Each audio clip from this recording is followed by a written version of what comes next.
Hey, Flint Hill fourth graders, it is time for our weekly math lesson, and I'm going to share my screen with you. So we are going to look at partial products this week, and we're looking at calculating 23 times 2. And we're going to start by representing 23 on our place value chart. And we'll use the largest units possible. So we'll look here at our the 23, and we're going to start with the 2 in the tens place because it would be the largest. And so we're going to add 2 tens because that would be 20, 10, 20, 2 tens, and 3 ones because we're representing 23. Okay. We'll erase that drawing there. All right.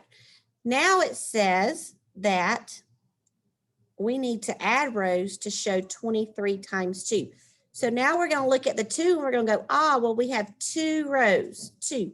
So I'm going to add a second row, which is correct because that's what 23 times 2 means, is basically 23 2 times. So now I'm going to look at my ones and I'm going to say that 3 ones times 2, or 3 ones plus 3 ones, or 3 ones times 2 equals 6 ones equals 6, the number 6. 3 ones times 2, if you counted them, there are 6 ones there. And 2 tens times 2 equals 4 tens. 1 10, 2 tens, 3 tens, and 4 tens. So 4 tens equals 10, 20, 30, 40. So we're looking at 40.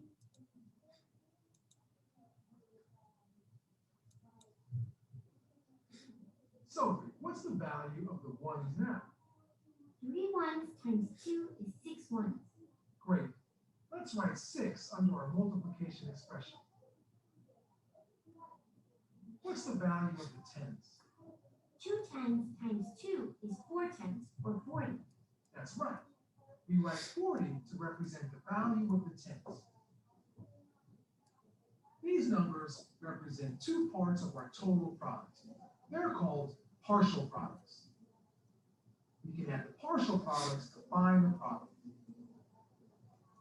So those are partial products when we have just one part and one part, and you break them apart and you add them back together to get your answer. You also eventually will learn how to do that with an area model, but this is partial products. Now it wants us to add it up. So when we look at our ones, which are here, I told it to draw. Let's try that again. Okay, so when we look at our ones, which are here, we'll see that that is 6. There are 6 ones, and there are 4 tens. So we just fill it in. 46, or 40 plus 6 is 46.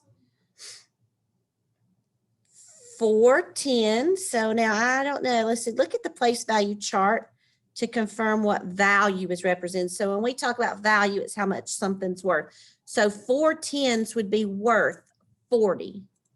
And 6 ones would be worth, of course, 6 ones. Look at what we did. Let's see what it wants us to do. 10, 20, 30, 40. Maybe it just wants the 4. It did. So it was worth 40, but it just wanted that it was 4 tens. Sometimes even Dr. Price doesn't get exactly what they're asking, and that's okay. So we're going to use partial products to find out whose bag weighs more. So Lucas's bag, it has 4 oranges in his bag, and each orange weighs 54 grams. Sophie has 5 kiwis in her bag, and each kiwi weighs 42 grams. So to find the answer, we would have to multiply because each orange is 54. So we have 54 4 times. 54 grams, 54 grams, 54 grams, 54 grams. So 54 times 4. Or in Sophia's case, we have 5 kiwis and each weighs 42. So 42 grams 5 times.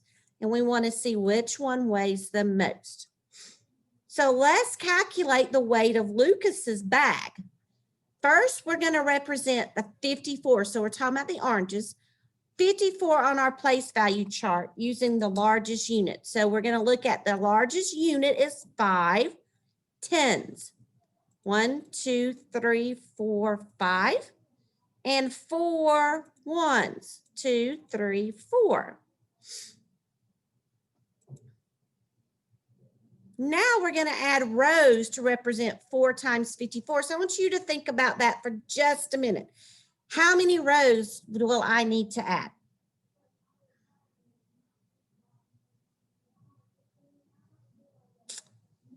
If you said we needed to add 3 more rows, then you will be correct. Now I didn't add 4 because I already had 1. And if I added 4, we would have had 5 rows. But now we have 1, 2, 3, 4 rows. So how do we represent 4 times 54 vertically? All right, guys. So when you're talking about ones, remember Dr. Price always says that the ones go on the far right side. So you can't have the 4 here under that 10 because the 4s are not in the 10s, but the 1s place.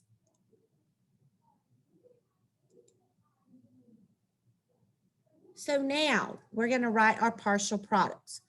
4 times how many tens? 4 times 1, 2, 3, 4, 5 tens. And 4 times 4 ones.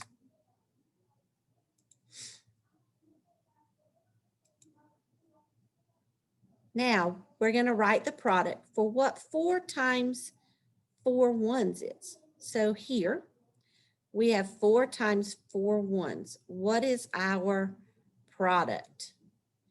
Well, let's just count them. 1, 2, 3, 4, 5, 6, 7, 8, 9, 10, 11, 12, 13, 14, 15, 16. So our product will be 16. Did it right. Now it wants us to write the product for 4 times 5. Well, this is 5. We can count by 5s. 5, 10, 15, 20. Or I can just know that 4 times 5 is 20. We don't need that 100 spot, so we're not going to use it. I guess we are. Oh, Dr. Price forgot. I got to start here. And then we would, because this would be 10, 20, 10, 20, 30, 40, 50, 60, 70, 80, 90, 100, 10, 20, 30, 40, 50, 60, 70, 80, 90, 200. So sometimes I tell you, Dr. Price has to think because it can get tricky. And that's okay. We're learning. So now let's solve on the place value chart by regrouping the ones.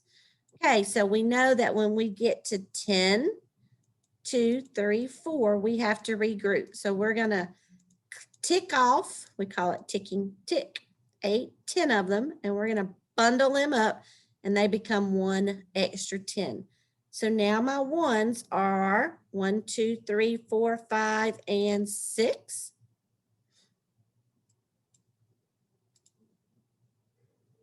Now it wants us to regroup our 10. So we're going to count. And when we get to 10, we know we regroup them.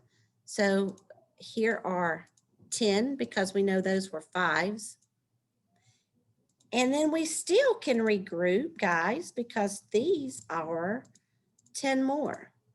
So we couldn't quit regrouping because we still had an extra one. So how many hundreds do we have?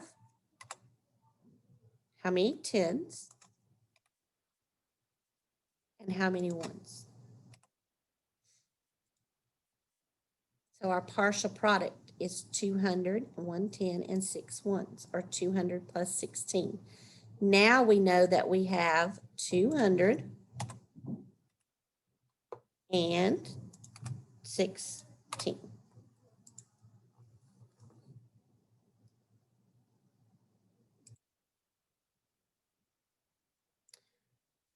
Lucas has 4 oranges in his bag, and each orange weighs 54 grams. So Lucas's bag weighs, and we figured that out, 216 grams. That's the first part of our question. All right, learners and Zerners, as we call you, we are going to let Dr. Price stop sharing her screen for a moment. I'm going to stop sharing, and that's going to be the first part of our lesson. And we want you to come back and do the second part